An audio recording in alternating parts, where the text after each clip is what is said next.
कपाटी बसवल्यानंतर घ्यावयाची काळजी. पहिल्या बाळाच्या जन्मानंतर स्पेसिंगसाठी किंवा पाळणा लांबवण्यासाठी स्त्रियांनी वापरण्याचे साधन हे कॉपर्टी आहे. कॉपर्टी बसवल्यानंतर पहिल्या 24 तासात जडकाम, व्यायाम, धावपळ या गोष्टी टाळाव्यात आणि आराम करावा. 24 ते 48 तास या दरम्यान टॅम्पोन किंवा संभोग टाळावा. संसर्ग टाळण्यासाठी हा एक चांगला उपाय आहे. योनिमार्गाने तेल किंवा व्हॅजाइनल डूश घेऊ नये. पाळीतील बदल हा सामान्य असू शकतो. सुरुवातीला जास्त ब्लिडिंग असते, वेदना जास्त होतात, नंतर त्या सुरळीत होतात.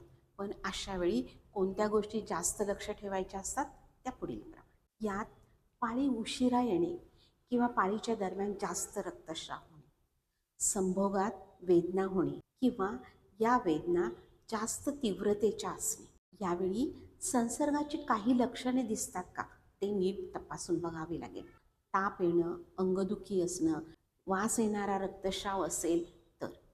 पुढील लक्षणे म्हणजे अशक्तपणा, थकवा येणे, चक्कर येणे किंवा तपासणीच्या वेळी धागा हाताला न लागणे.